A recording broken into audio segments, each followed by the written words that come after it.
2023년부터 바뀐 자동차 사고 치료 및 보상과 관련하여 이제 자동차 보험 심사평가원의 결과가 나오고 있습니다.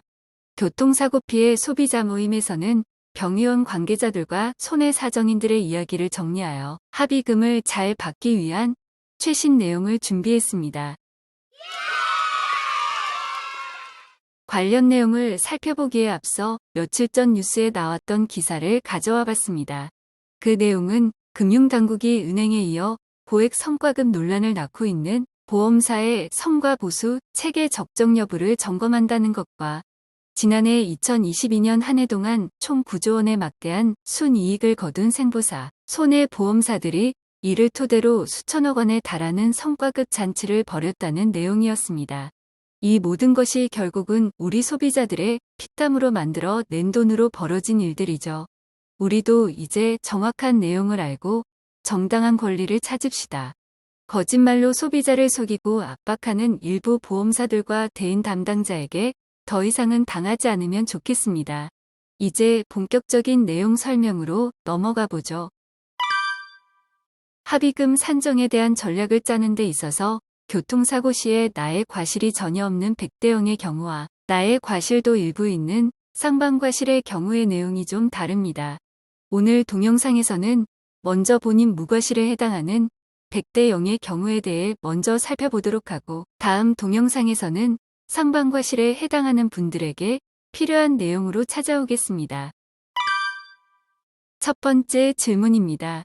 합의금을 가장 잘 받으려면 어떻게 해야 하는지에 대한 질문인데요. 가장 기본적인 내용을 먼저 말씀드리면 2023년 개편 이후에도 역시 입원 환자와 통원 환자의 합의금 차이는 상당하다는 것이 밝혀졌습니다. 이렇게 되는 이유는 입원 환자의 경우 휴업 손해비를 보상받기 때문인데요. 직장 생활을 하지 않는 학생이나 가정주부도 도시근로자 평균 임금에 맞추어 입원 기간만큼 휴업 손해비를 지급받게 됩니다. 따라서 입원 치료가 필요한 경우에 소비자분들은 입원 치료를 받는 것이 합의금 산정에 유리하고 입원은 수상일, 즉 사고일을 기준으로 3일 이내에 입원하는 것이 좋다고 합니다. 4일 이후에는 입원이 보험 처리가 되지 않는 경우가 많다고 하니 입원을 하실 소비자분들은 가급적 3일 이내에 입원을 하시는 것이 좋겠고 혹시 3일 지난 이후에 입원을 하시게 되면 입원 전에 입원할 의료기관에 미리 상담을 받아보고 결정하시는 것이 좋습니다. 두 번째 질문입니다. 얼마 동안 입원을 하는 것이 가장 유리한가에 대한 질문인데요. 당연히 합의금만 생각하면 최소한 일주일 이상, 가능한 오래 입원하는 것이 좋겠죠. 입원한 기간만큼 휴업 손해비를 지급받게 되니까요.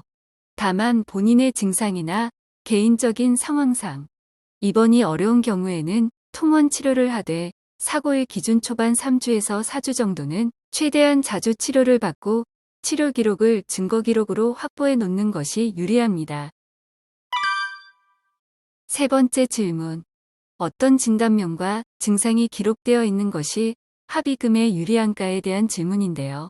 합의금을 잘 받기 위해 먹는 증상을 기록해주는 병원은 나이롱 병원이고 사기를 치는 것이기 때문에 혹시라도 그런 의료기관을 이용하시면 안 되고 불편한 증상 중에 최대한 놓치는 것 없이 꼼꼼히 확인해서 진단 내용에 기록하는 것이 중요합니다.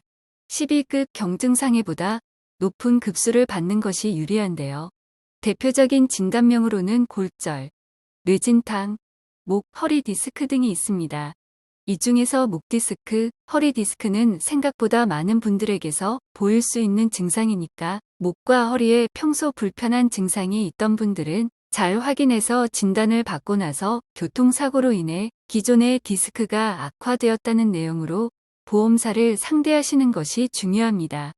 현재 여러 루트로 알아본 결과 대부분의 보험회사에서 기존 디스크의 악화를 인정해주고 있는 것으로 확인되고 있고 혹시 인정하지 않는 보험회사가 있다면 교통사고가 디스크에 영향을 준 기여도를 판정받아보고 싶다고 요구하면 인정받는 쪽으로 결과가 나오고 있다고 합니다. 굉장히 중요한 내용인데요. 잘 이해가 되지 않는 분들은 해당 내용을 잘 알고 있는 의료기관에서 진료 시 상담받으시는 것이 좋습니다. 네 번째로 진단서는 언제 제출하는 것이 가장 유리한가에 대한 질문인데요. 진단서를 사고일 기준으로 사주가 경과할 때까지 제출하는 것이 원칙이므로 최대한 사주 기간이 임박했을 때 발급받아서 제출하는 것이 좋습니다. 그 이유는 진단서 발급일을 기준하여 추가로 더 치료해야 하는 기간이 진단서에 기재되는데요. 그 기간을 여유 있게 확보해 놓는 것이 합의금 산정에 유리하기 때문입니다.